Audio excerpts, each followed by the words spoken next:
Please give a warm welcome to Lee Scott, our President and Chief Executive Officer, Walmart Stores Incorporated. Whoa!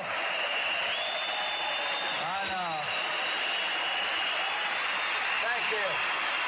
Thank you. I know. All right. Every year. Okay. But it'd be a pleasure for anybody to be the CEO of this company because, you know, it doesn't matter if you're Sam Walton or you're David Glass or you're Lee Scott. When you come to this meeting year after year, you get to say, we had record sales. We had record earnings. We had record reinvestment back into our company.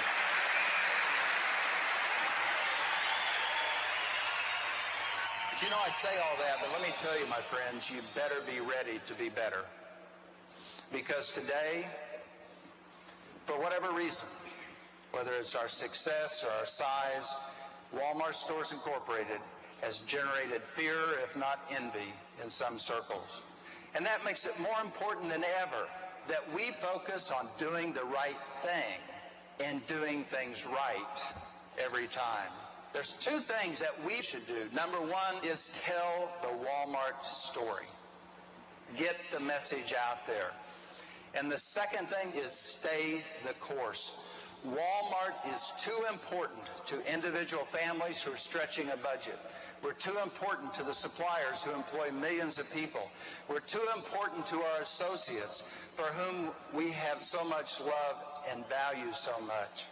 And your company will continue to demonstrate our citizenship as a good employer and a member of the communities that we serve so well around this world. Ladies and gentlemen, I'll promise you this. We're going to stay the course, and this company is going to continue to grow.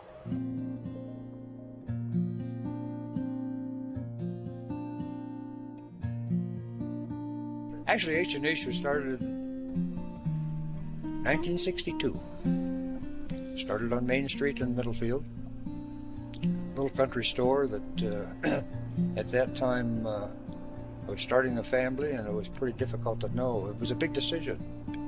And my brother-in-law and I decided, well, we were going to take that step, and we went into business and started in a little one-room building that had a full basement, but we did all the plumbing in the basement, but the upstairs retail area was very small, and we were there for a year and a half to 2 years, and then we moved on to a larger store and a shopping center, and spent several years there, and then we proceeded in 1992, built this facility here. This gentleman here, that happens to be my son. He's been a right-hand man for many, many years. It was much easier to retire in 96 when he was here to take over. One of the biggest parts of our store being out in our rural areas, what we call our hardware section, you know, and the nuts and the bolts and the nails and all the type of fasteners. That's always been good because a lot of the farmers were always mending machinery and things around the farm, and some of the kids that were, you know, kids when I was growing up, you know, in here. Now they've got families and they come in here for the fix-it-up type things. Since I was 8, come down on Friday nights after school. Work till 9. You have the car out there? I worked here since I was 6. Swept or helped customers when I was young too. And at the end of the day, Grandpa or Dad would give us their pocket change. Spent a lot of late nights in here too, especially when we were building it. I generally arrive here about 7:15 in the morning, and I unlock the door. I come in and turn the lights on, and I get the day money for each drawer in the registers, and I open up the registers, and usually at that time Tom is here, and Tom goes ahead and kind of tidies up the front of the store and sets out the American flag and the benches for our customers to sit on. And a lot of times the Amish fellas on their way to work will stop here for things that they need for their day's projects, and they'll come up and get plumbing or electrical supplies, or a lot of times sporting goods. We have a busy sporting goods division.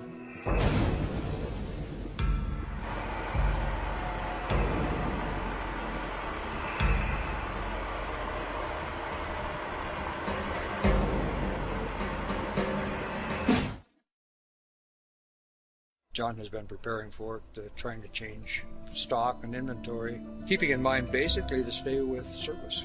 If you can't compete in one area, we're going to stay with something that is not offered or that you can compete in. Oh, I've probably been shopping here for 32 years or so. All my needs that I needed for hardware. The mass merchandisers, to a great extent, do not provide excellence in service. I'll use Walmart as an example, and you're really lucky if they have anyone in the plumbing section who knows anything about plumbing. We've been trying to get ready for them for the last probably 10 years. Had a meeting with all the guys, explained the purpose of our job, make sure we do everything right and thorough, explained what Walmart did and what we do and what we can do different. This was brought to us by a customer of mine. He's so much against the Walmart movement after reading this book that he wanted to get some in and start passing them out or selling them to friends at whatever it cost them. So that's basically, I got a few extra ones. He's taken several and getting rid of them, and I'm doing the same. Will I? I have never been in a Walmart store. I never intended to go in a Walmart store. I've never had the need, and I've never liked their principles. That's not nice to say at all, probably, but I've seen a lot of small communities crucified and forced out, ma and pa operations that have been in business for years that are out on the street. They just had to close their doors just because of one entity. And it appears that that is their intent, to come into a community and force everybody out. They did nothing but lay down the freaking red carpet for them. I know how hard it was for my dad, my grandfather, to build this building on this lot.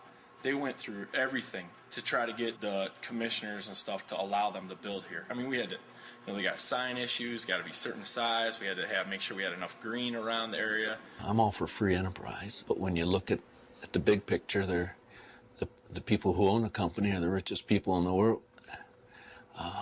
So, in reality, I think they could spread that out. I'm curious to see how much they'll actually give back to the community. To even use American with Walmart in the same sentence, just I don't agree with it at all. It's like a Chinese company to me, only with American board members. It's not a mystery. They come right out on record and said that they don't buy American. And all it's done is give China a better distribution center, whereas before they would have had to find contacts, who to sell to, and develop their own markets.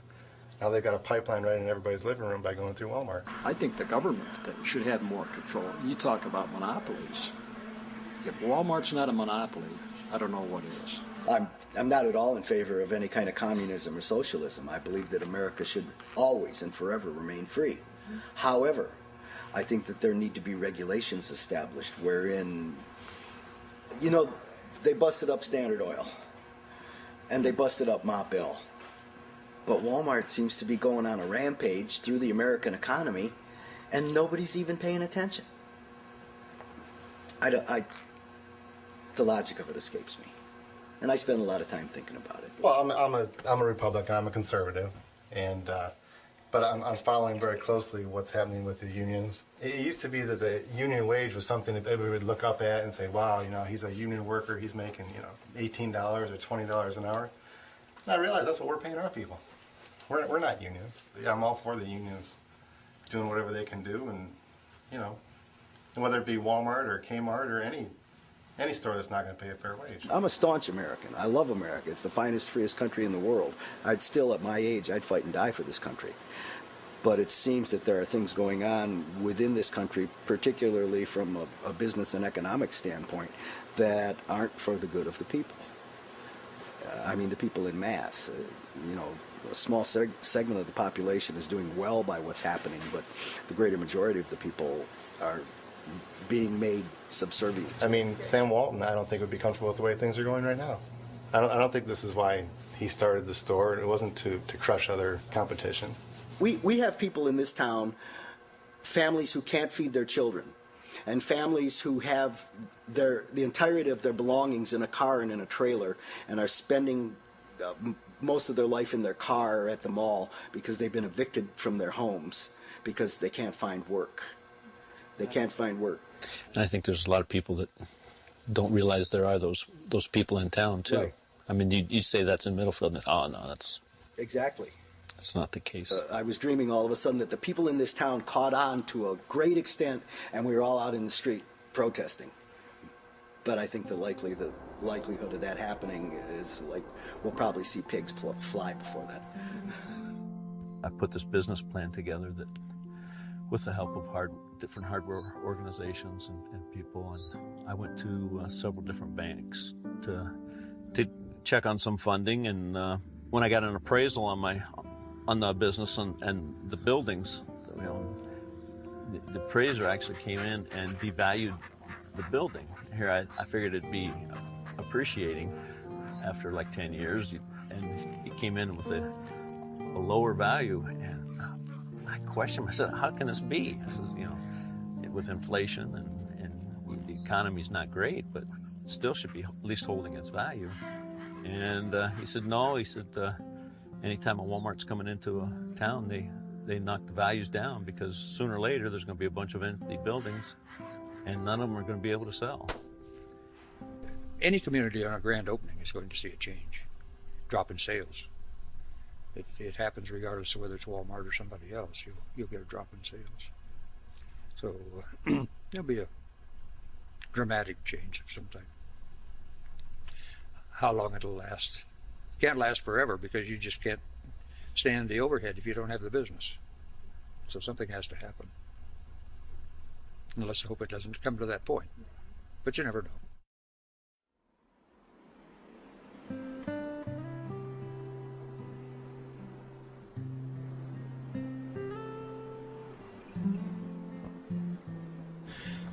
Well, right now, after we liquidate the product, I'm in the process of trying to sell we own the building, so I'm trying to sell the building as well as get somebody in here that'll be able to lease too.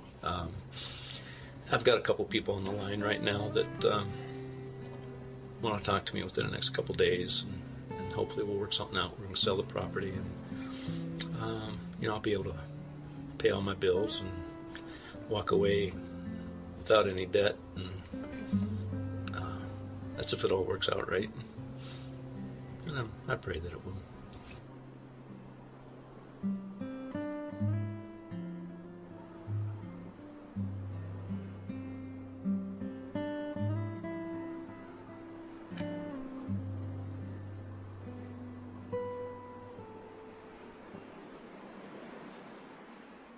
I remember that like it was yesterday. To hell with it, Walmart by the damn town. You know, we'll shut them down. And we used to drive through towns going 6 months, 3 months, 6 months of when we'd be closing them. You drive up all the way up to New York City on Route 80. You can pull off at Clarion or any of those towns up there, and you'll see a Walmart up on the hill. You'll see a Perkins, maybe a Burger King. And then you'll drive farther into the town, and you'll see an empty town. It looks like a neutron bomb hit it. Well, I rode that ribbon highway. I saw above me the endless skyway. I saw they don't get it. When we start talking about quality of life, they start talking about cheap underwear. I keep saying you can't buy small town quality of life at a Walmart, but they don't sell it. But once they steal it from you, you can't get it back at any price. I followed my footsteps through the sparkling sands of her diamond deserts, and all around me a voice was calling. We thought it was the most fantastic thing in the world that Walmart was coming to Crown, Texas. I mean, it was like they had bestowed some great honor on the community, and we welcomed them literally with open arms. We could not say enough good about them, could not do enough for them to help them come. When Walmart first made the decision to come here, you could come to town on a Saturday evening and not find a parking place anywhere. I came to downtown Hearn on Saturday before Christmas, and there was 12 cars in downtown Hearn. I counted them, 12 cars in downtown Hearn. That is pathetic. This land is your land, this land is my land. From California to the New York Island, from the Redwood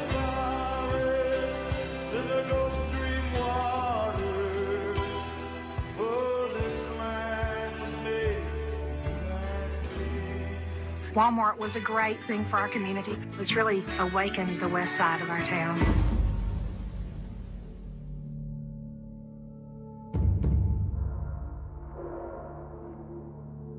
I think Sam Walton would tell us, just as he did before he passed away, that the number one thing in this company is our associates. And we've got stores that aren't treating associates as well as they should be treated. And, you know, it's a community college. I didn't have much for anything else. You know, I was doing really well. You know, I had a 4.0 average. But life happens. You know, my dad got sick, my mom got sick. And things happen, and it just didn't work out the way I thought it was going to. Right. When I started working there, I had so much pride in my job. I did. I didn't mind being there when they needed me. I didn't mind doing... I knew that we were short-staffed. At that time, I didn't know it was a purposeful thing, that that's their intention. They had stacks like this of applications in the back. They just didn't hire them. Right. And then we're told, we don't know what to do. We don't have the people. We don't have this. We don't have that. And I really did at first. I was really, I felt bad for them. It was like, oh, okay, I'll give you an extra hour here. I'll come in early tomorrow. Okay, I won't take my day off. Always having to stay late. You're supposed to work till 11, you're there till 12, 12:30. Keep the number of associates from being full-time as many as you can. Keep them part-time as much as you can. And just keep reducing that expense. The company doesn't allow the stores enough payroll dollars on their budget to get this job done, and the job is enormous.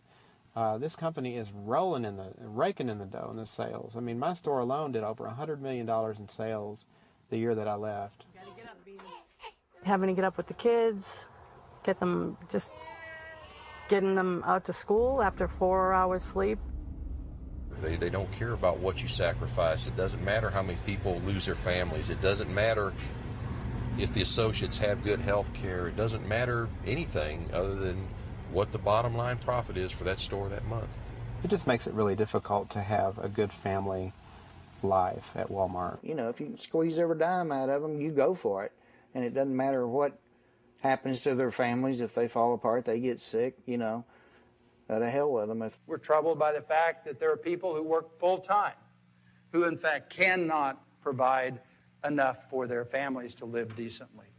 It was just impossible for me to pay my bills and pay for daycare and work. Vina, you should have plenty of time to go into the office. The money that I did get went right back into Walmart. I get my check, have it deposited, go shopping. When I first started Walmart, I had my kids on the Walmart insurance. It got to the point where it just was too much for me to handle. I just couldn't afford it. I'd have to pay my premiums at work, and then when I took them to the doctors, I still had to pay. I always had to pay a chunk of money. I'm proud of the fact that we have the benefits that we have and that we have the wages we have. People that's making $7 an hour that has to go to a doctor, they're not going to be able to meet that deductible. And I have an 18-month-old baby, and he didn't have any kind of insurance. When he was sick, I would have to try and fix it myself, like get the medication myself. If he had to go to the doctor, I would have to take him and pay it as I could. Sam Walton believed that it was inappropriate for an associate with illness in the family to have to worry about how were they going to survive the financial impact. I was under my mom's insurance plan with a local grocery store that she works for, and any prescription it didn't matter what it was $5. And now through Walmart, for that one bottle of pills, I'm paying $70. But I can't afford to put my children on the Walmart shirt because it's too expensive. There's no way I can afford to have $75 taken out of each check just for medical. That's why, because I'm such low income, I am able to get the Medicaid for the kids through Colorado State. But they're a billion-dollar corporation, so I don't see why they cannot offer a better medical package for their associates so that we can afford to get our families on insurance. You start weighing, okay, he's sick, we eat. Which one do we do? Well, let's give him an aspirin. No matter what anybody says, they're at poverty level.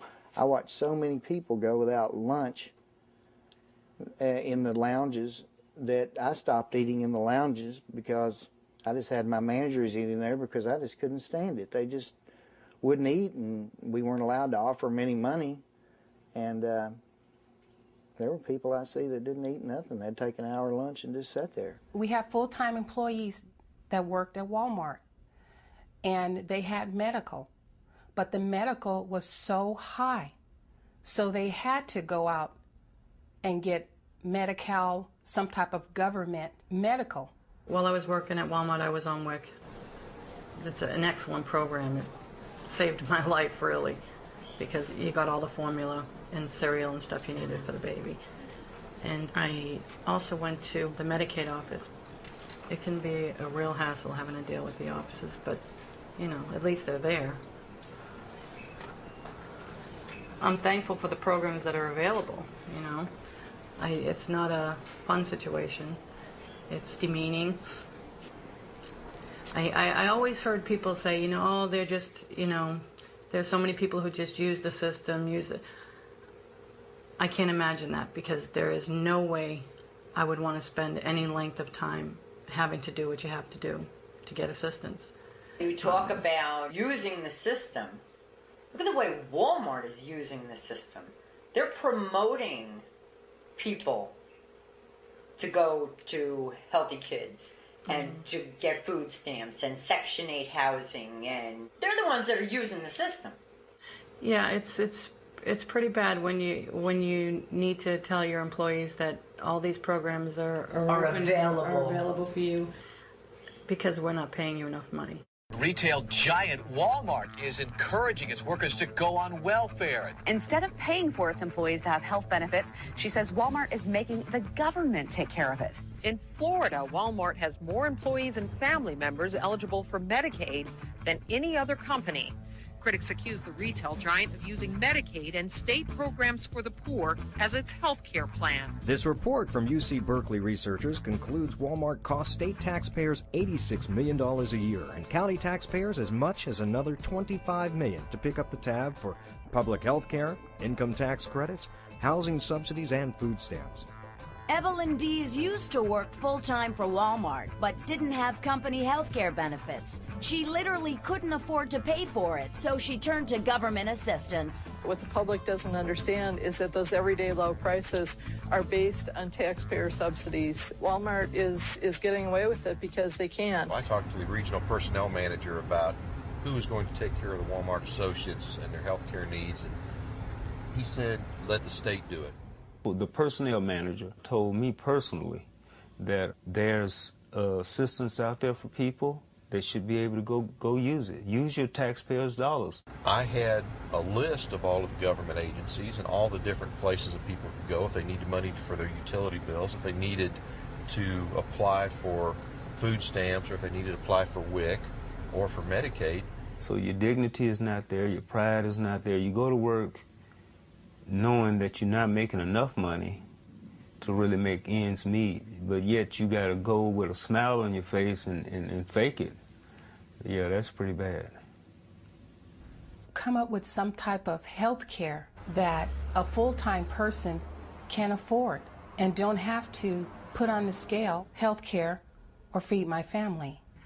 Why is it that a corporation that in 2003 had an outstanding $240 billion in sales would not provide a livable wage and affordable health care for their employees? There's nowhere around that there's a company that makes this much money and still turns around and makes their associates go to the state for aid. I think my company takes family very seriously, and they'll help you achieve anything you want. The possibilities are absolutely endless at Walmart.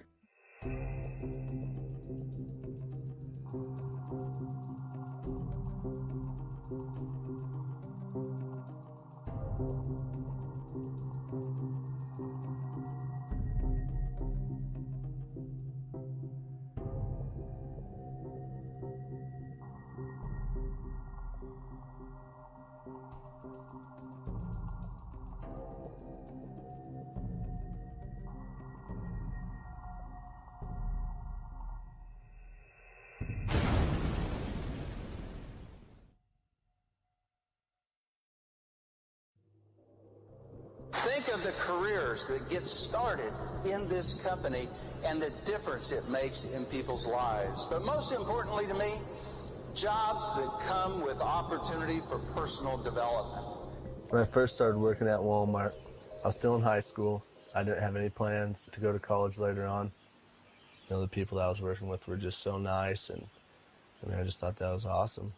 My job function as a tire express technician is performing an oil service, doing tire changes, battery service, stocking the inside shelves, writing up work orders, which is greeting the customer, running the cash register, ringing people out, for just groceries that they bought throughout the store, and they want it all done at the same time. All I'm worried about is the 4% raise a year that you get from Walmart. I've worked there 3 years, and I've got, I believe, a $1.07 raise. I don't have good health benefits, and I can't afford to live on my own anymore. And just most of it is the poor treatment from management at Walmart. I don't know, it's just weird.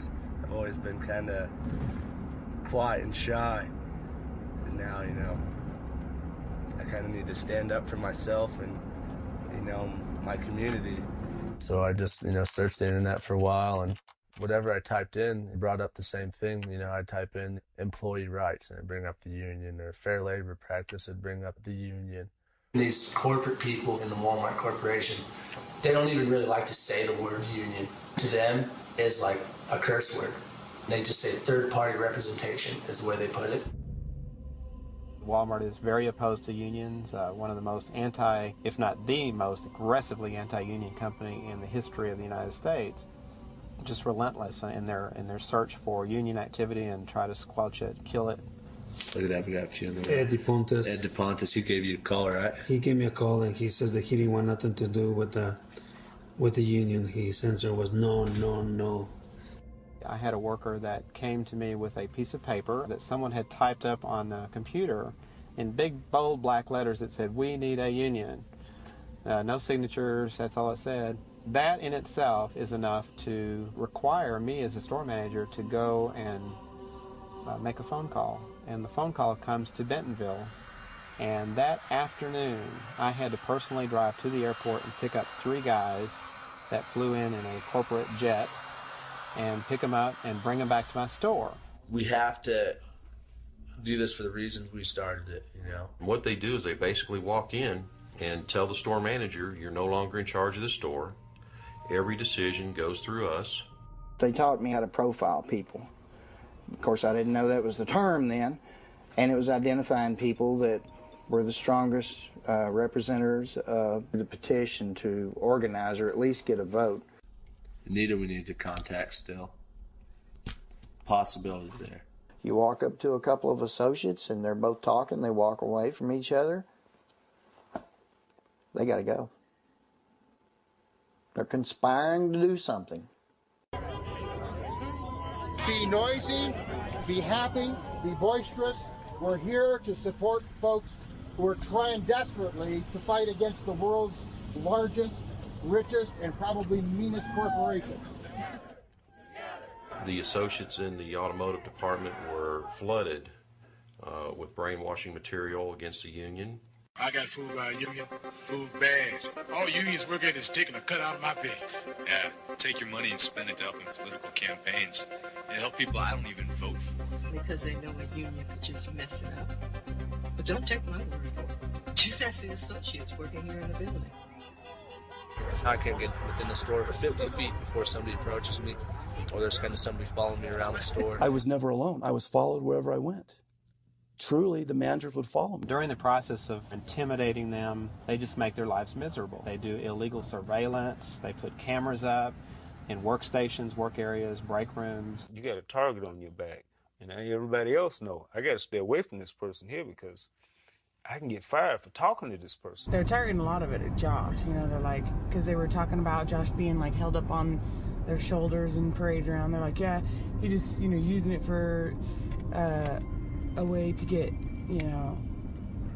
like attention. And, one of their favorite tactics is to come out and say, we have to freeze all the raises in the store because we can't appear to be bribing anybody. It was a great political ploy by Walmart, in my mind, to say that's why they weren't getting raises, because some of those employees started putting pressure on the TLE people, Tire Luber Express people, because, hey, we can't get raises because of you. I was like so scared to go to the break room because they made us all go to break together because it was really dead after that, you know, so we start walking through and like customers and, you know, other associates were like giving us weird looks. I was like, I'm not going to sit in that break room. They'll jump me or something. Alicia, she's good. Alicia's way good. Yeah. Talked with her quite a bit. And Cody, we know Cody's good. Right. Cody's with us here. We'll instruct the managers to start hiring associates in the store. And what they do this for is to try to dissolve the percentages of the people in the store that are for the union. See, James. James is another new hire. I'm not even sure who that is.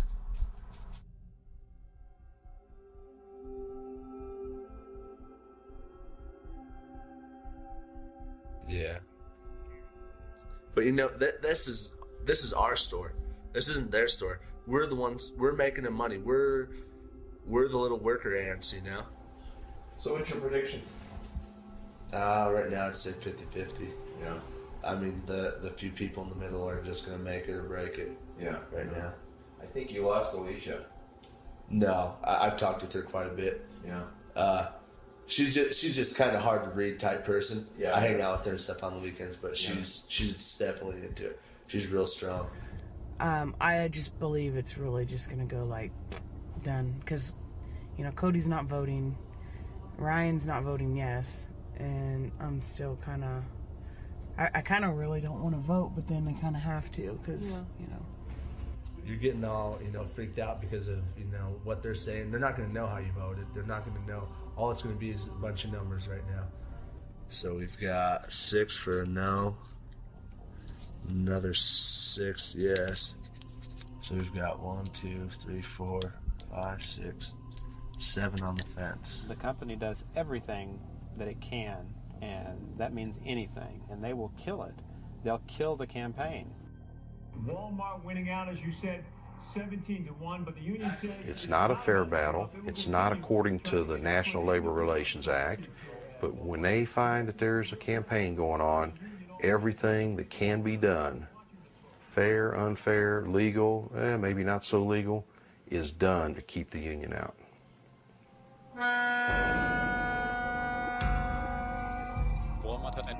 Walmart was very lucky to acquire 2 really good companies. But of course they were already unionized. Walmart had no choice. Because of the union, we get 36 days of vacation a year.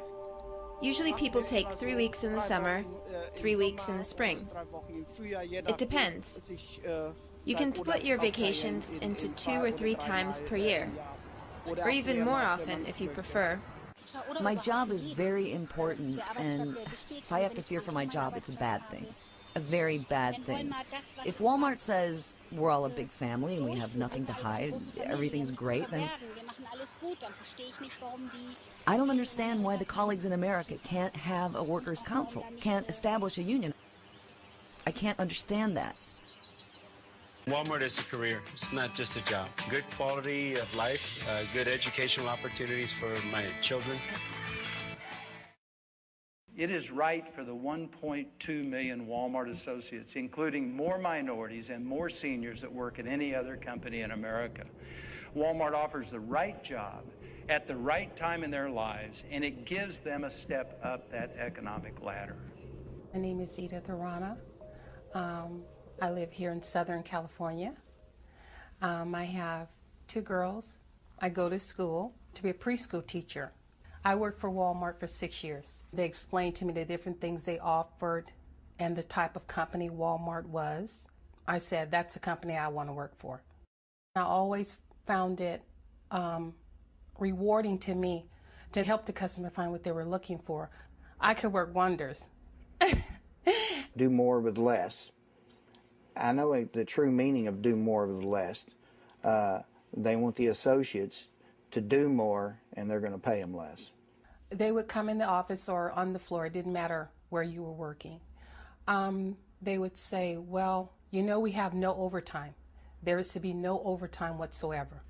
We may have 5 baskets of clothes that need to be, merchandise need to be put back. You may have 30 minutes left on your 8-hour shift, but we need those baskets put away. And they usually do it with a smile. You would go along with it because you needed that job. And there was no ifs, ands, or buts about it. They would let you know one way or the other, if you can't do it, I'll just get somebody else to do it. You are not a person that cannot be replaced. And you know, we're hiring all the time. And in your mind, you go, look, I got these kids at home. I just have to make that sacrifice, and you will. They are asked to work off the clock with the implication that if they don't work off the clock, that is what is expected at this particular store. They are going to lose their job. And they do it as a matter of survival. And it comes from the top. Walmart is fighting legal battles with scores of former employees in 31 states. Hourly workers who say the company has cheated them out of hundreds of millions of dollars in overtime pay. The Walmart Corporation paid approximately $50 million to settle an off-the-clock class action suit in Colorado. In Texas, it is estimated that they cheated workers out of up to $150 million in unpaid wages. Our policy is that we pay everyone for every hour worked. You're the CEO of Walmart, that's the best you can do? If you work here, we'll pay you. That's it? Work at Walmart. It's better than getting kicked in the nuts. Our district manager actually explained to us how to cheat workers out of overtime. He said, this is how you can come in on your payroll budget for this week. He said, if you had, let's say, 3 workers that had overtime, maybe an hour, or even 20 minutes over 40 hours, he explained to us how to go in the system under a false user ID to get into the computer and move that time to the next week. I've seen managers go in when someone worked 41, 42 hours and change it to 40 hours. The people that are struggling to just live on the basics every day or do without need that extra minute or 2 on their paycheck. And those are the ones that are victimized the most. I'm not the only one that did it. I've seen every manager except for one general manager do it. Walmart refuses to follow the very American ethic that has served the country well for many years. People should be paid for the work they do. Walmart currently faces lawsuits in 31 different states for wage and hour abuses, potentially involving hundreds of thousands of workers. As a store manager, you're responsible for reducing your expenses every single month. And the only way to do that is to keep the associates' numbers down. I was just getting about 19 hours a week, and that's just, you can't pay bills with that. I mean, it's not right at all.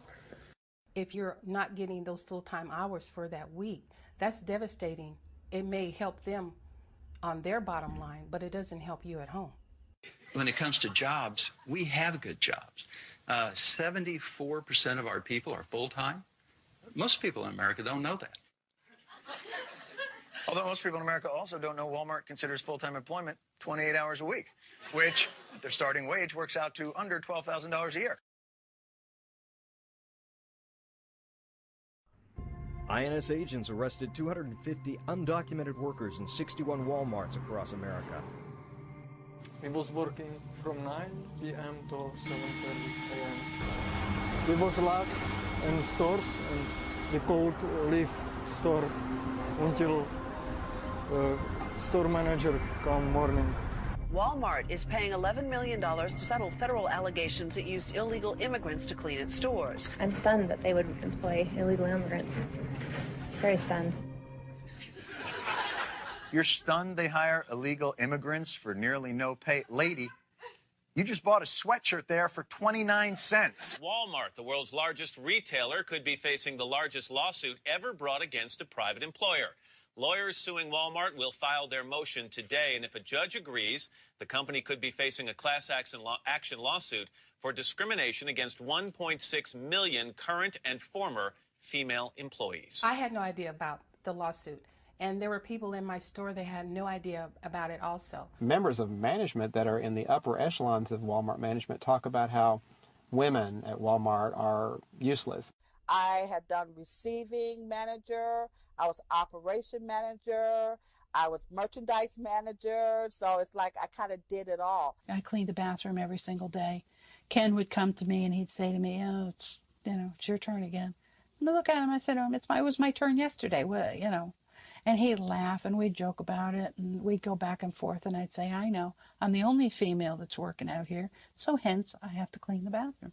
Nobody said, well, why a woman been in this company all of these years? You look at the evaluation, every general manager stated she should be a GM within a year, within 6 months.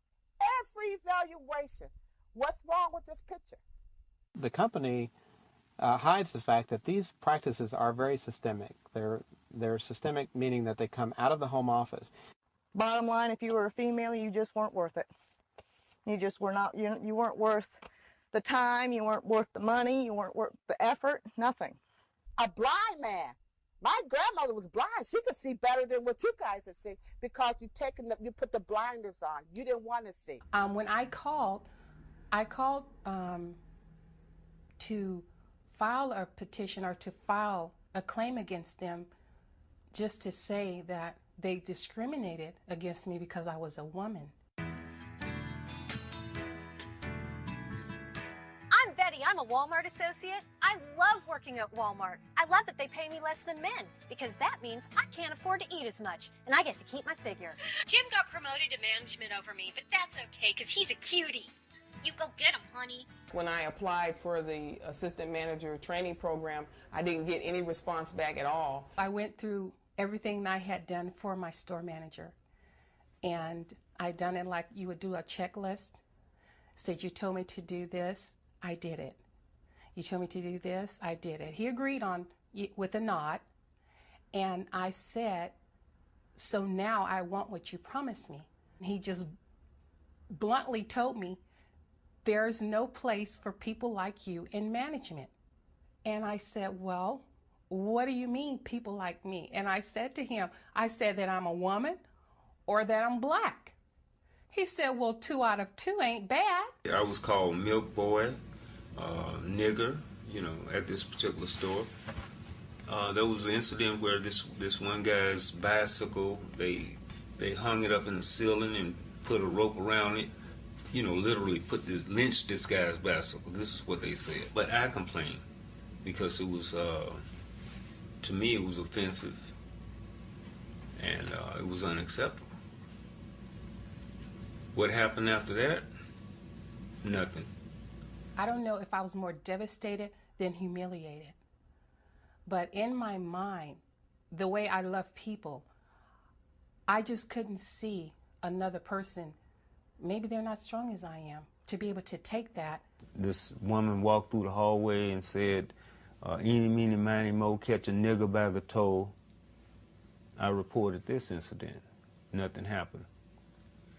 If you complain about discrimination, they'll just let more people out on you to see if they can really work you out of there or whatever. And that's basically what happened to me. I just got tired. I started going backwards in my mind of all the different stuff, and it started clicking and clicking, and the more I thought, the worse I felt, because I felt to myself, you're an idiot. How could you have not known? I was devastated. The time that I spent on those roads, I could have been at home with my husband. But I wasn't, because I was doing my end of what Walmart promised me. If you do this, we will do this. And it was not worth my husband's life. And the worst part about it is that nobody will ever know how big this is, what happens to people, and there's got to be more people like me out there, but they're too afraid to say anything. I love my job. It's challenging, but it's really satisfying. We truly are living the American dream. It's out there, and it's at Walmart. Great citizenship also means that we're going to support the communities that we're in through our charities and the organizations that exist there. Time I was born, counting Hoover, I have lived under about 30 I think 36% of the presidents of the United States. You think about that. Hoover and Roosevelt, Truman, Eisenhower, Kennedy, Johnson, Nixon, Ford, Jimmy Carter, Ronald Reagan, Bill Clinton, Senior Bush, and Junior Bush. So there's 13 presidents out of 43 that I've lived under. We came here in 1959 and started the IGA store, which is Independent Grocers. We had approximately 150 employees, and on these 150 employees, the full-time employees had, and that was a great number of them, had full coverage on insurance, health insurance. We also had a 401k pension plan that they really appreciated. You know, in small family-owned businesses, you do become attached to your employees, and they're very important to you. We always tried to have a Christmas party or a Christmas dinner where all the employees came and we'd close the stores. Yeah, and every day after school I'd get off the bus and run up to the store because we lived a couple of blocks up from it. The baler that we use here is a baler that was left over from when we closed down the stores in the late 90s.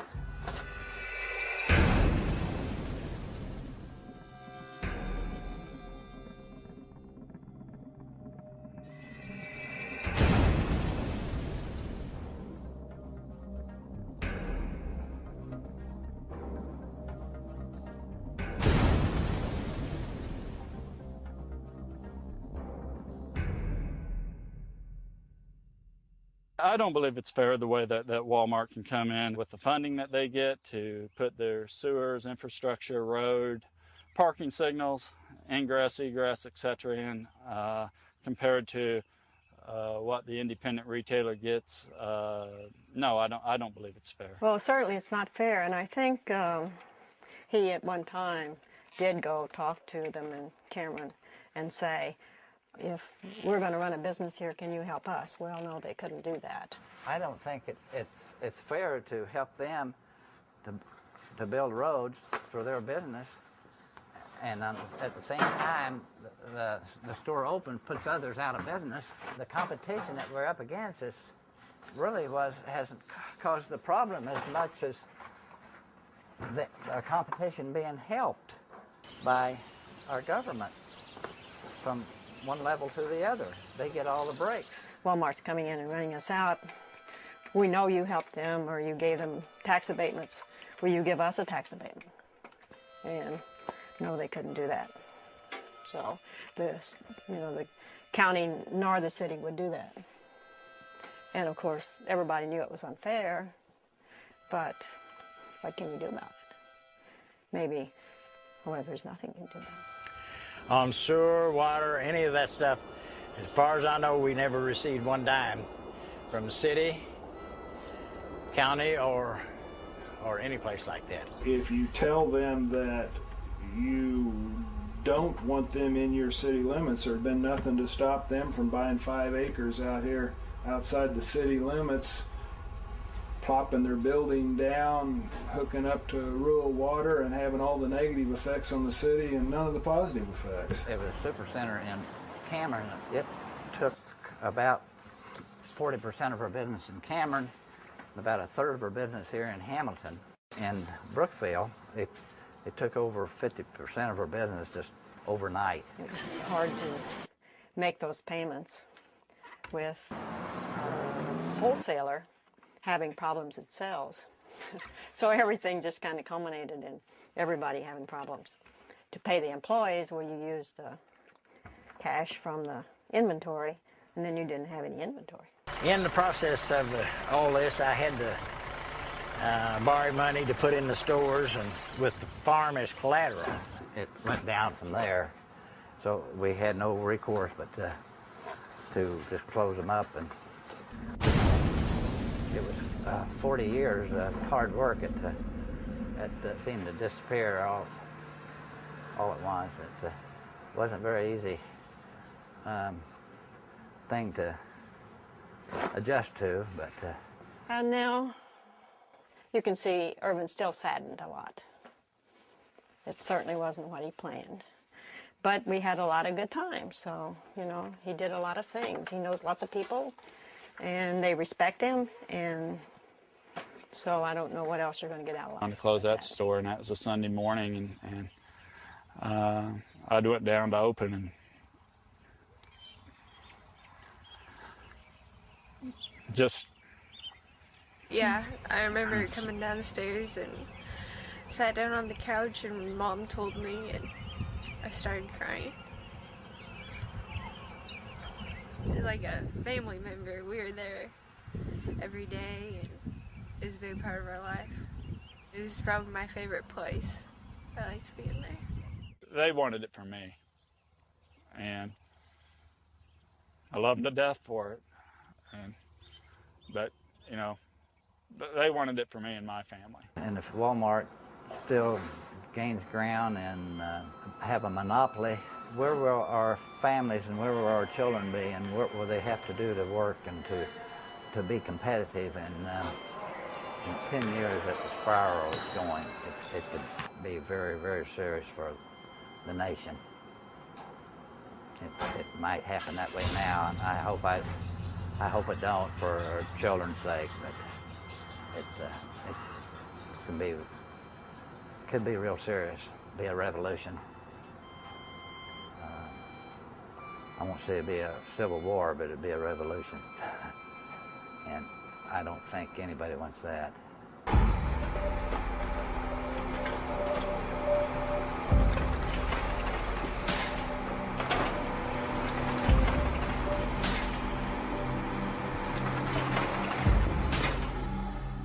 I'm Kim Arcetta, and I'm a 4th and 5th grade bilingual teacher in Denver, Colorado, in the Denver Public Schools at Newland Elementary School.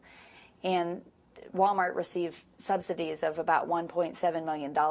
And with that $1.7 million, our Denver metropolitan area, that could have kept the 3 schools that we just closed down this spring open. I'm Monica Jefferson. I'm a speech-language pathologist, and I work for Special School District of St. Louis County. Walmart receives over $31 million in subsidy from the Missouri government. Cathedral City made a $1.8 million investment, but because of Walmart's lies and not stepping up to the plate with their commitments, we're short on policemen, we're short on firemen, we've eliminated the recreation division of the city. We're not able to provide the services to our residents that they need and deserve. And we're going to have lives hanging in the balance because we're not going to be able to provide these services. My name is Charles Hasse. I've been a 4th grade teacher in Washington State for many years. When I think of the $1 million that Walmart received for its distribution center and what we could have done there for students, it's outrageous. Taking revenue away from our community that will have a direct impact on our ability to continue to provide some level of service. In Illinois, Walmart has received $100 million in subsidies, and that has affected our school systems. That money could go into our school systems to rehire all of those support teachers that we need back, those support personnel. We could have our school psychologists back, our social workers back, our counselors back. We could pick up, and these programs are being cut because Walmart has received subsidies. Now, what we're facing currently is that Walmart and Sam's Club, which are the same people, for all intents and purposes, have, in fact, for business purposes, decided that they are going to leave our community. And not moving 20 miles away, they were moving 2 miles away. Not very far away. In fact, one is being built right on the property line of our city, which we still will not receive any benefit from. Just outside the city limits. So just as we were about to begin to receive 100% of the sales tax revenue from that deal, we found out that we'd been the chums. You end up with a vacant building of the size that most businesses can't fill. So you have a huge building that sits vacant for months and years.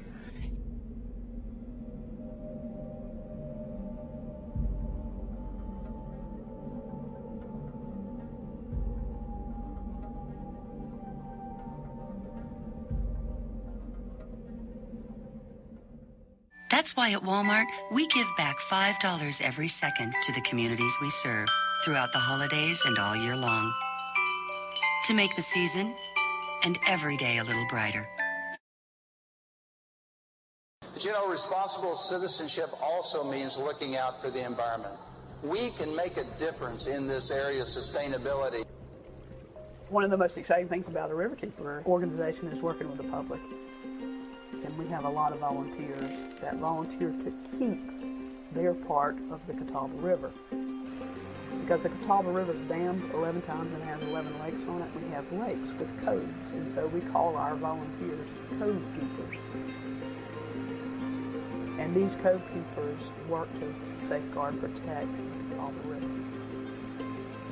Essentially, we did an investigation and we visited about 7 Walmarts in the Catawba River Valley to see what their environmental practices were and judge whether their current environmental practices would have an impact on the drinking water of the town of Belmont. And what we found in every single case is that Walmart had a practice of storing herbicides, pesticides, and fertilizers in the parking lots. What concerned us most about this particular case was the proximity of this Walmart and the creek running right by the Walmart site, and that creek empties right here at the intake site. For me, when I'm out on patrol and on the river and there's a drinking water intake right there, what I know is that there's a mom somewhere who's at a kitchen sink and she's putting water in a bottle to make formula for a baby, and that baby is drinking. The labels on some of the herbicides and pesticides said this product known to cause reproductive harm by the state of California and birth defects. These pallets with bags and bags of this material, many of them broken and busted and spilling on the pavement. Every time it rained, all this material was washing right into the stormwater and eventually making its way here to the Catawba River, the source of drinking water for almost 2 million people in the region. So we began calling Walmart to really express our concern about these chemicals making its way into the public drinking water. And they gave me a name and a phone number of somebody in Arkansas, the headquarters, to call. And that person, when I talked to them, it wasn't the right person. They said they didn't think they had an environmental person that was in charge of handling environmental affairs, but they would try and find out. Tim, this is Donna Lisson. They never called. So again, I called back, and this time I called their attorneys. I called the person, the contact name they gave me. I called their attorneys and said, look, I'm not getting any answer from anyone at corporate Walmart. And because I haven't, I'm going to start a weblog. And every contact I have with you, I'm going to put on my website and report what your response is. And if there's no response, that's what's going to be on our website. And so that's what I did. 2 or 3 days later, they still didn't call back. We then sent them the law, and I elevated the rhetoric and said it appears to us as if you're violating the storage laws. We are getting ready to contact our attorneys. Still, no one called.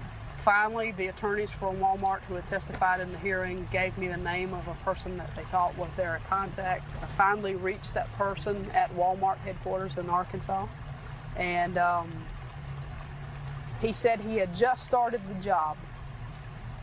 He had been in training for the last 2 weeks, and he didn't know what to tell me. So at this time, I started calling the news media and asking them to do a story. We got a great local news station here in Charlotte, North Carolina that responded on camera showing these pallets and pallets and pallets of chemicals, herbicides, fertilizers stored in the parking lots right beside the stormwater drain. It ran in the morning, the noontime, the 6 o'clock, and the evening news on that day.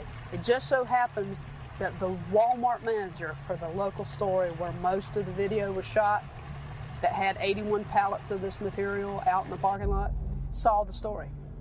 Called his regional manager first thing the next day and said, you won't believe what I saw on the news last night. And for all his stores in the region, he had them pull those chemicals from the parking lots and put them undercover. As I read the case history and all the environmental fines, and particularly the consent decrees from the Attorney General's office ordering Walmart to establish better environmental protection, what flabbergasted me most about the lack of corporate response is their apparent disregard for these consent decrees and that they hadn't taken them very seriously. It's only the local guys. I can say in my history as Riverkeeper, I don't think I've ever encountered a corporation, be it a power company, an oil company, as unresponsive as Walmart. Wildlife conservation is very important to me, but it's really exciting when a company like Walmart makes it a priority too.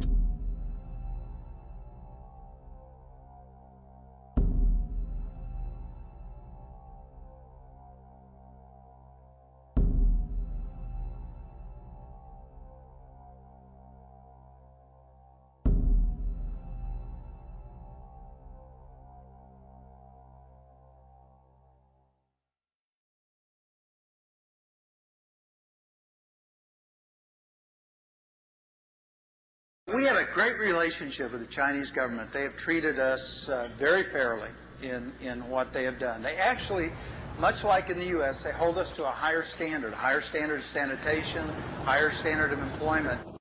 My name is Wang Dekui. I'm 21 years old. I'm from the Shanxi province. My family plants corn, patties, and potato. I wanted to earn some money so that their life could be easier. At least, I didn't want their life to be too hard. They would work from dawn till night. They would begin to work on the farm at daybreak and wouldn't get back until night.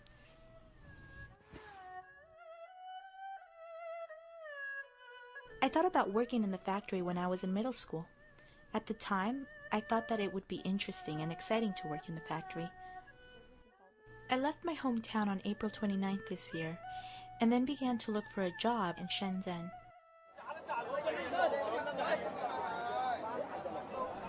At that time, I had a friend working in that factory who also came from my hometown. So I went to see my friend each day at the factory gate, which is just in front of Wen Yi's room. My name is Wen Yi, and I come from Hunan province. He heard my dialect when I was talking with my friend. Then he spoke with me using the same dialect. He asked me where I was from. I didn't tell him the truth. I said I was from the Chongqing area. He served for the army in Chongqing for a couple of years, so he can speak the Chongqing dialect. That's the way we got to know each other. My girlfriend and I work in the same Walmart factory. She works in the old workshop and I work in the new one. I am on the night shift and finish work at 7 in the morning. She begins to work at 7:30 each morning and works overtime until 10 p.m. We don't have much time to spend together, but whenever there is an opportunity, I'll cook some delicious food for her.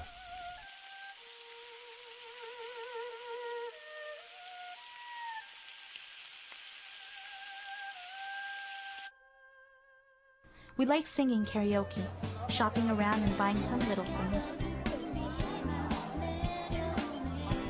In that way, we feel more relaxed. Most of the times we go to karaoke, sing songs and listen to music, and we get in a good mood.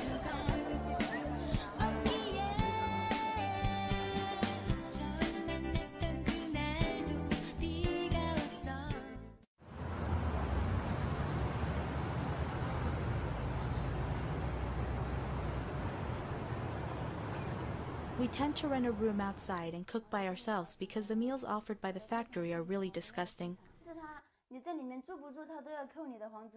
However, the dilemma is whether you live in the dorm that the factory allocated or not, they always deduct the rent from our wages. You have no choice but to live inside. If you're going to move out of the dorm, the factory will tell you, you can move out and we will not charge you electricity or water, but rent will still be charged. You see, if we live inside the dorm, we pay not only the rent, but also the utilities, which is charged by how much you use.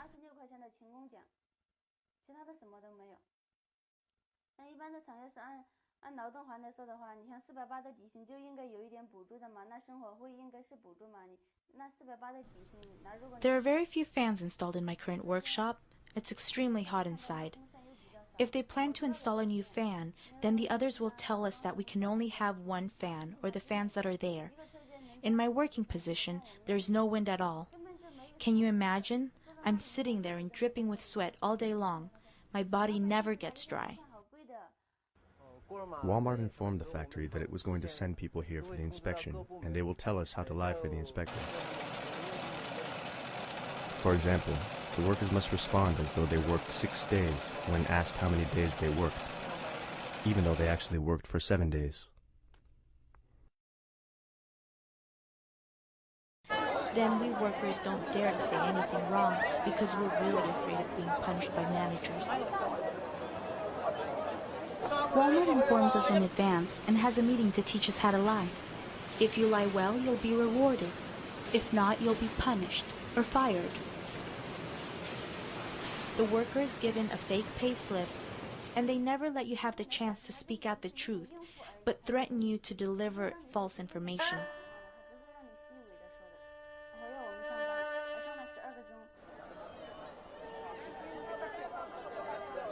We really work day and night in order to get the wage of less than $3 a day. My mom wants me back home because she feels it's too toilsome, but I don't think so. Everybody else here has the same situation as me. If they can do this, I can do it also. I always think about my mom when I'm very tired. That would be wonderful if she could be here with me. She takes care of me very well when I'm sick. She'll let me have a good rest and cooks anything that I'd like to eat. She's really very nice to me. I would respectfully like to ask the boss of Walmart to give the Chinese workers some consideration and a chance for a little time off. Customers of Walmart, when you wear expensive clothes, when your children play with high-quality toys, think about China and the Far East. Those profits you made and the wonderful life you have are the sweat and tears and overtime working of Chinese people. If one day I encounter a lady who just bought a toy from Walmart, I'll say, "Respectable customer, respectable Walmart customer, do you know why you can buy such a cheap toy from Walmart? That's because we workers work all day, every day and night."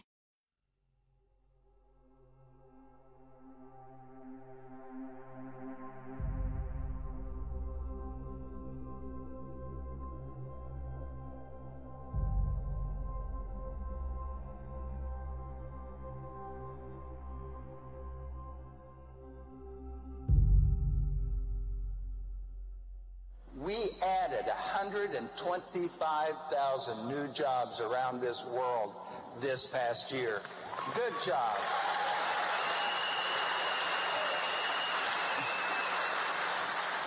Jobs and benefits, jobs that will have profit sharing and retirement savings accounts for our associates. But most importantly to me, jobs that come with opportunity for personal development. 189,000 young women in Bangladesh who are sewing garments for Walmart. These workers are getting up at 5:30 in the morning. They brush their teeth with their finger using ashes from the fire because they can't afford a toothbrush. Forced to work from 8 in the morning until 10 o'clock at night, 14 hours a day, 7 days a week on these wages of 13 to 17 cents an hour. These are women who are hit by their supervisors, trapped in utter misery. As the largest company in the world, Walmart sets the standards that other companies are going to follow. So Walmart right now is sucking down standards all across the world. These are workers who have no rights. The outlook for this company today is very positive. In every country that we operate in, the Walmart model works. Because once your associates know that you will stand up for what is right, then when they see a wrong occur, they're more likely to contact you. And we have a very aggressive program underway to make sure, and have had now for the last couple of years. I was Global Services Manager for Mexico, Central, and South America. My job function entitled three things. Oversight of all factory certifications, which means you go in there and you make sure that they're humane working conditions.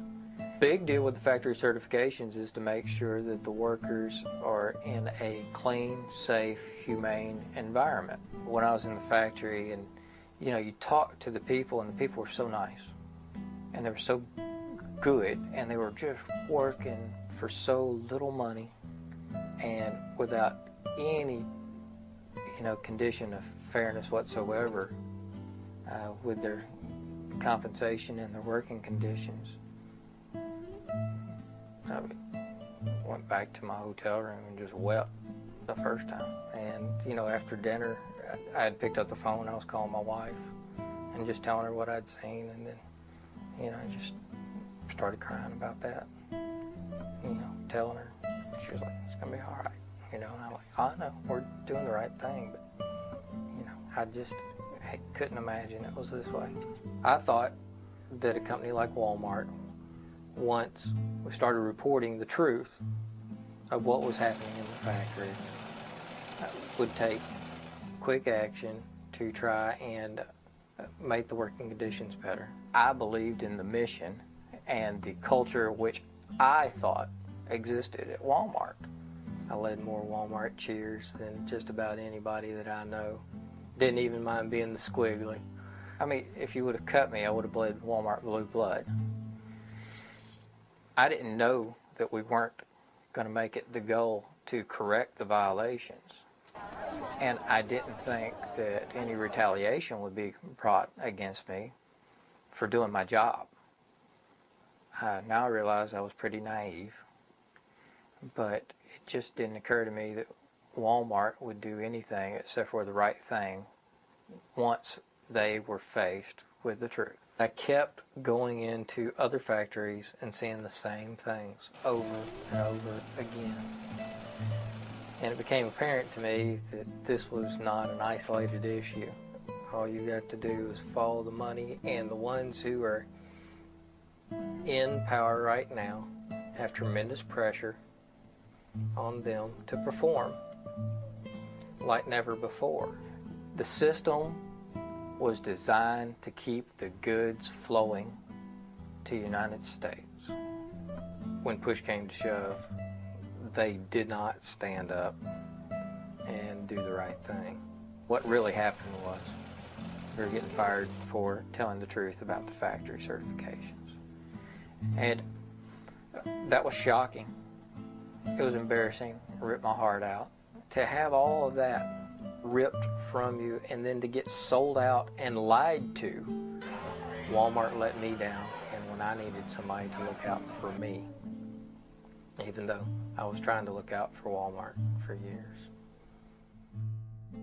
We want to make sure that our suppliers comply with local country codes, with human rights standards, that people are not underage, that they're paid well. So it's time to show our pride, to let America shine. Made in the USA, it means something. Made in the USA means a job for somebody. But we've made it our policy to find more U.S. suppliers who can compete. Because American goods mean American jobs. At Walmart, we pledge to support America's sources whenever we can, so you can too. Bring it home to the USA. If we keep our prices low and raise our average wage substantially, we would in fact decrease our profitability disproportionately, and we would sacrifice a healthy chunk of what it is that our shareholders expect from us. It is written in the New Testament, the love of money is the root of all evil. This does not say that money itself is evil. The fact that I shared a room last night with Tom Shoei, our CFO, while we were in New York, saved $200. The fact that my dinner was $10 last night saved money.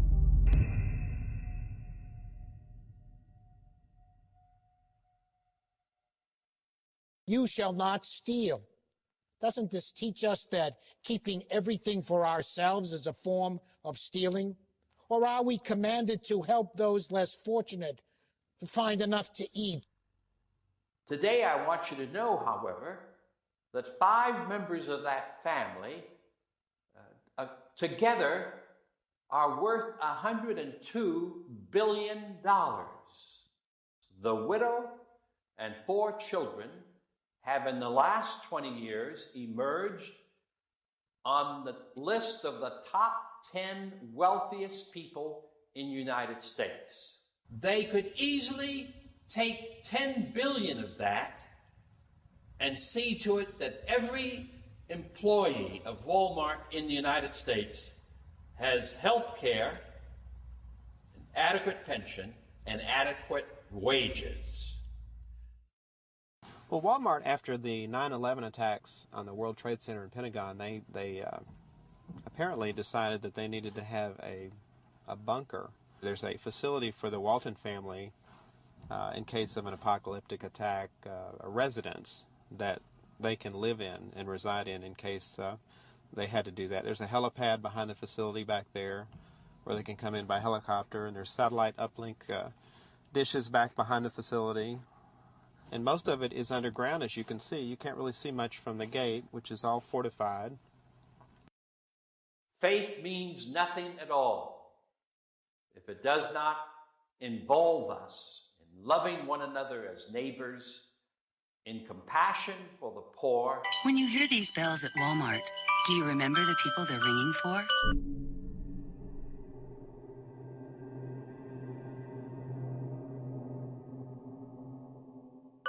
They remind us of our friends and neighbors who could use a little help.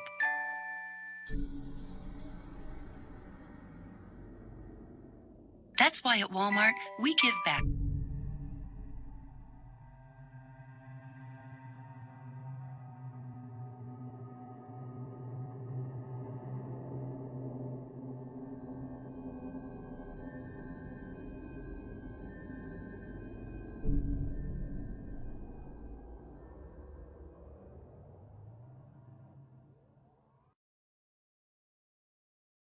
Throughout the holidays and all year long.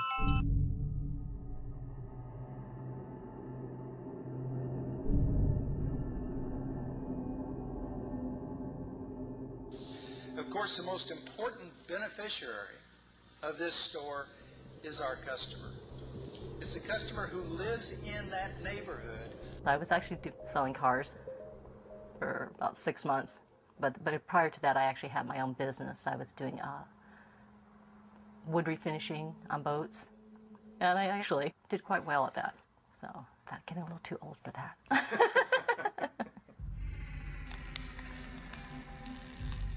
You know, if I was going to go through all that I went through, I wanted something to come out of it, you know, something good. There was a truck to one side that had a camper shell, and there was a van to one side. I thought, you know, I've always said, you know, you don't want to be in a spot where nobody can see you. But I thought 4 car spaces from the front door, and I thought they had security outside. I thought, okay, well, I should be fine. And when I got out, there was 2 of them. Unfortunately, he caught me. I got outside, but he caught me, and that's when I realized he had a gun, because he had a gun in the arm that was holding me. And that's when they told me, get back in the car, I'm going to blow your head off. The year before, when I worked at the phone company, we had a safety meeting, and it was around Christmas time, and they had the sheriff's department out there, and they were talking about if you're ever in a parking lot and this happens, what to do. Don't go with them. If you go with them, you're likely not going to live, because I guess statistically that's what happens. They'll kill you. That's what first went through my mind, is that I'm not going to survive this.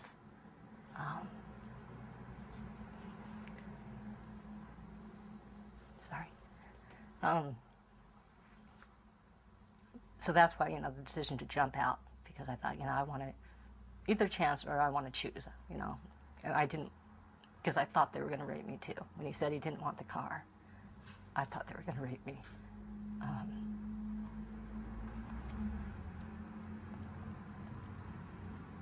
So when they got me back in the car after looking at the gun, I just kind of resigned to, you know,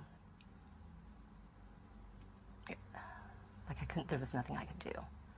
And I just kind of went, you go kind of cold inside. This is the parking lot where Laura Tanaka faced her attackers. Inside the store, Walmart had more than 200 security cameras and 4 security guards on patrol.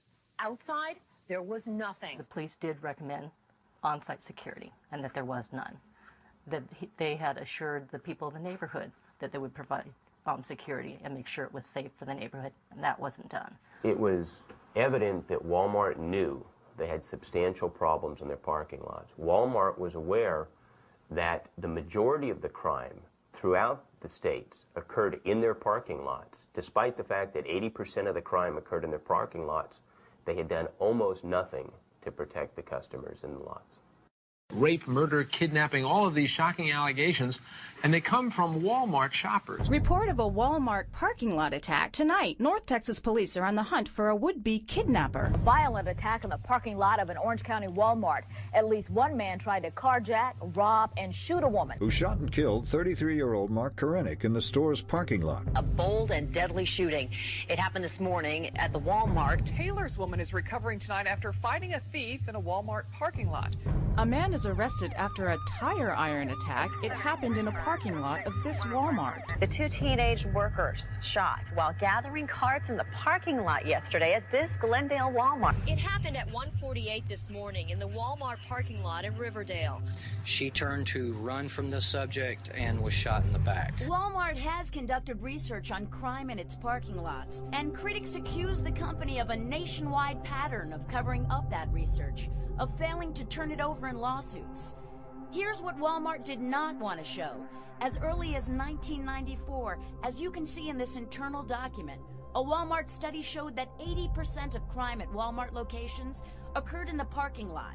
And when the company added roving patrols at several sites, the crime rate dropped to as low as 0. A district judge in Beaumont tonight is fining Walmart stores $18 million. Judge James Mahaffey is sanctioning Walmart for what the court believes was a pattern of deception.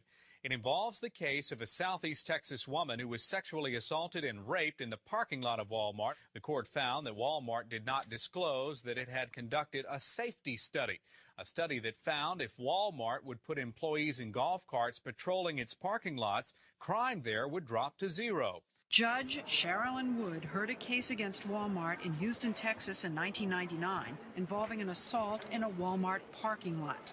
She says that in 17 years on the bench and over 25,000 cases, she's rarely seen such flagrant abuse of the system. It was very disturbing to see such an intentional course of conduct. It was corrupt. She's charging Walmart with cheating in court, and she's not the only one. This is one judge. Is there something in the drinking water in Arkansas that says perjury is all right? Another judge. Rarely has this court seen such a pattern of deliberate obfuscation, delay, misrepresentation, and downright lying. True. Unfortunately for the customer, they really don't care what goes on after you spend your money in there and come out into the parking lot to go home. Police found Holden shot to death along the side of a road in Stanton, Texas, 400 miles from where she was abducted. Megan was very special. We grew up together. We lived together. She's really, really going to be missed a whole lot because she has a lot of people that love her. She was just a very sweet person, and she never wanted a whole lot out of life, but she just wanted to live and, you know, be happy. That's all she wanted. Just recently, before she died, we were in her room listening to a CD, and we were singing together, and we could just be open with each other. We didn't care. Police say Megan Holden was chosen at random on the way to her pickup truck in the Walmart parking lot just before midnight. After that crime was caught on surveillance video, police say Williams, a Marine veteran with a history of drug offenses, sped off in Holden's truck heading west, where he apparently murdered the 19-year-old junior college student and dumped her body near some railroad tracks in the West Texas town of Stanton. I just think that there's a lot of things Walmart could have done. There should be somebody watching the cameras. Somebody should have been watching the cameras. Walmart has those cameras out there in their parking lot, and I thought that they were watching. A security camera without someone watching it is of no use at all. The abduction and murder that happened in Texas happened at a store where the loss prevention team was sent in to set up a security system outside that would track the union activity in that store. And the only reasons that they had the pictures that they did was because they had the union package on the outside of the store. Walmart focuses on protecting their property and not their patrons. I mean, multi-million-dollar company, couldn't you pay somebody $12 an hour to watch a camera? If people are putting profits before safety, they're putting profits before human life, I don't think there's anything you can say to them. A man is suing the Walmart in Newcastle, saying his mother died after a botched robbery attempt in the store's parking lot. The random shooting happened here, that 3 people are dead and 3 others injured. The shooting happened right in the middle of a busy shopping day.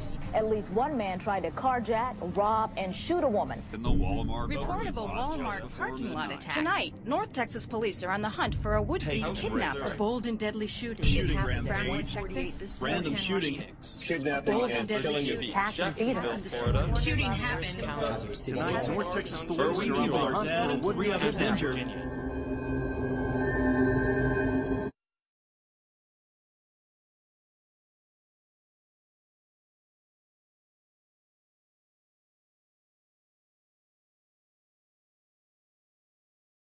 A Walmart stores has a responsibility to society to make sure that what we do fits in and represents what it is society expects from a big company. We need to figure out how do we in fact work together to cause them to want to have a Walmart.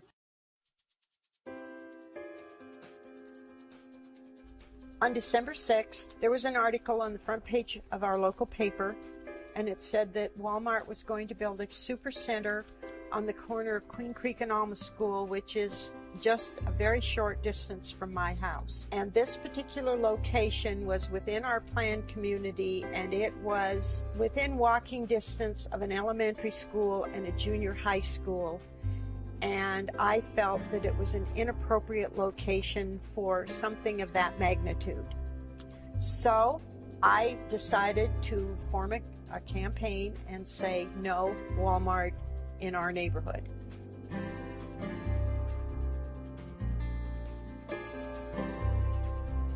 Living as Christ has taught us, we begin to transform the world. This transformation is visible in the reading that we have from Acts. We're really trying to show why the work that we're doing is the work of the gospel. The lesson we learned in Inglewood is that we have the ability through our democracy to take power and take control and actually hold big companies accountable. As a nation in this world, the most powerful, the most affluent, we have the power to make sure that all have what they need. That this is not some pie-in-the-sky vision, but instead that this is our call as Christians to make this happen. One of my neighbors and I went and handmade some little posters, and we decided that we were going to have a meeting in the local park, which was about a block from here. We had no idea how many people would show up. We were absolutely amazed, and all of them wanted to do something. In the beginning, it was only a few of us. Not a lot of people came to the meetings. Only some supermarket workers and a couple of churches, remember? And then little by little, more people until they started feeling the pressure. They wanted to build the Walmart on this whole parcel. It was going to be 215,000 square feet, and there was going to be... Walmart was going to take this whole space. It's like 17 football fields big. And they were going to build one big box that was Walmart, and then little stores in between, and then another big box that was Sam's Club. People volunteered to do the various chores that we had. And then we solicited what I call a core committee, and that was a group of people who would be responsible for the strategy, the press releases, everything that needed to be done to organize our campaign. So then the coalition started getting bigger and bigger, and before you knew it, everybody felt like if they weren't part of a coalition for a better Inglewood, they weren't standing up to defend the community. And I think the other lesson learned in Inglewood is that there's no kind of magic potion to suddenly, you click this, you put this together, and suddenly you're going to win. It's a hard process. There are a lot of things that you have to put in place, but when you put those things in place, you can win. It includes the ability to organize regular people, small business owners, workers. We got our message focused. We hammered away on the phones, hammered away on doors. People saw us coming and going when they went to church. Every time they went to a store in Inglewood, there was a flyer about our effort. We held rallies. It includes a legal strategy, enough resources to have the research, to be able to make your case, to be able to have the materials. It includes the ability to get at your message through the press, to do media events. Grew to 187 volunteers, and we had block captains, and we had area chairmen. We proceeded to gather signatures on our petitions. And we started out with 1,500 signatures, and by the time we got through, we had 4,000 signatures. And they were all from people within our, what I call our area code, our zip code. Zip code. Inglewood is the first test for Walmart's ambitious plans in California, and activists say the stakes here are huge. This is like Godzilla eats Tokyo. This is much bigger than David and Goliath. All of the information that was coming from Walmart kept saying it's a done deal. There's nothing you can do about it. We have our zoning. Don't waste your time. But we knew better. Then we had numerous public meetings to let the public know what was happening, what the status was. It is not like they came into the small towns in the South or towns that have no business and they brought in business. No, no, no, this is something completely different. They represent from Bentonville, Arkansas, plantation capitalism. The future of this community depends on our ability to stop the monster in its tracks. Walmart sponsored the ballot initiative after Inglewood City Council opposed building a Walmart supercenter on the site. Today, Walmart opponents charge the initiative, Measure 4A, hijacks the city's planning process. It is 71 pages of legal fine print that seeks to cut the community out of its own development process. What they did was essentially tell the city of Inglewood, get out of here. We are the biggest corporation in the world. We can go in and essentially buy an election. We held public meetings. We did our letters. We held private meetings with city council members. We were out on the street and doing the work to ensure that people understood that to those whom much has been given, much will be expected. I'm sure the Walton family believes that they're a good Christian family. Not if they're going to make billions at the expense of poor workers. And I'm sure there's a lot of people that think that they're good Christian companies. Not if they're going to make money off the backs of people who are suffering. A lot of people sacrificed an awful lot to have all the freedoms that we have. And that flag, to me, represents all of our freedoms. Our freedom to fight Walmart, our freedom to live where we want to, work where we want to, have a say in our government. They can say and believe whatever they want about, trickle-down theories of capital and whatever else, whatever other nonsense they want to invent to hold on to their capital. But then as Christians, we don't have that option. But that's not our option, that we're not about capital, that we're about people.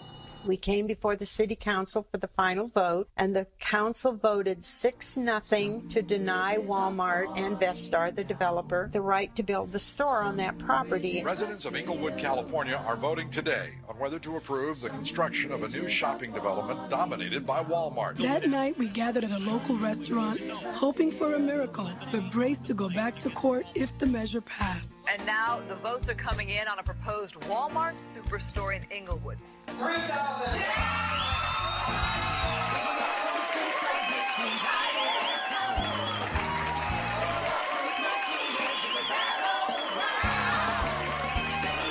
This small group of people took on a giant and won. And it was really meaningful because nobody told me to win. It's really a good place.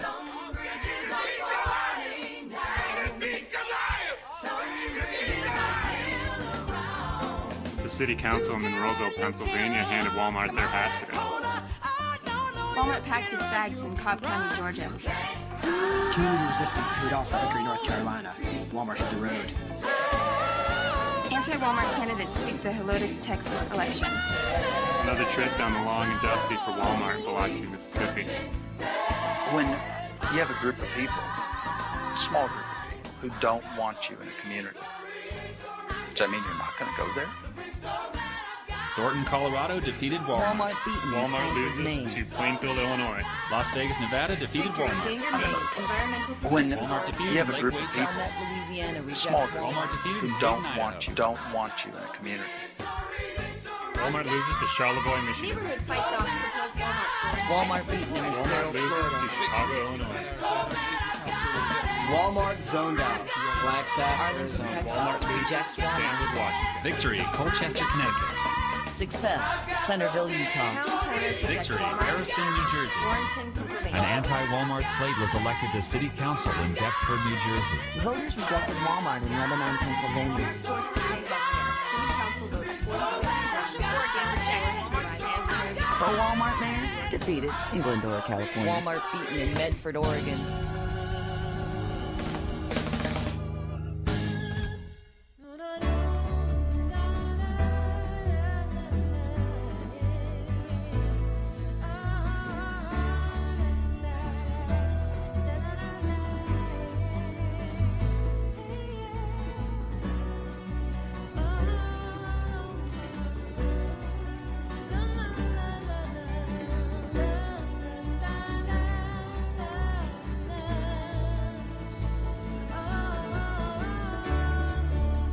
Who's going to take the picture, you?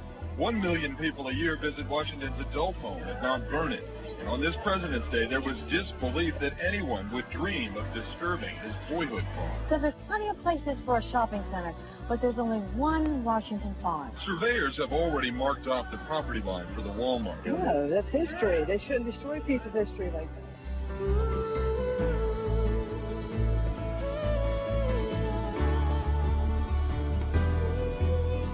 May 29th, a Hawaiian group sued, claiming Walmart and the state violated grave desecration laws and public trust. Where do you get off coming here, foreign? What if it was their great-grandfather that was desecrated? For now, the remains are being stored in a trailer below a ramp leading to a parking garage at Walmart. We put a sign up in the Worthington, Minnesota store that was 10 feet over the city code there, and the building inspector red tagged it.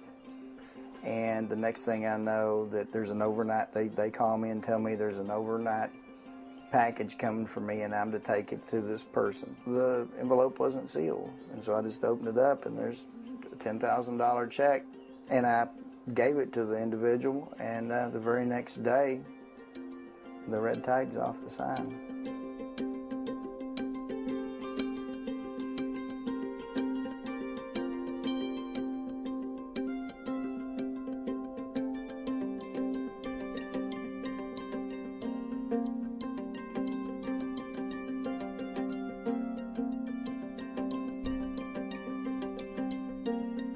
When you have a group of people, small group of people, who don't want you in a community, does that mean you're not going to go there?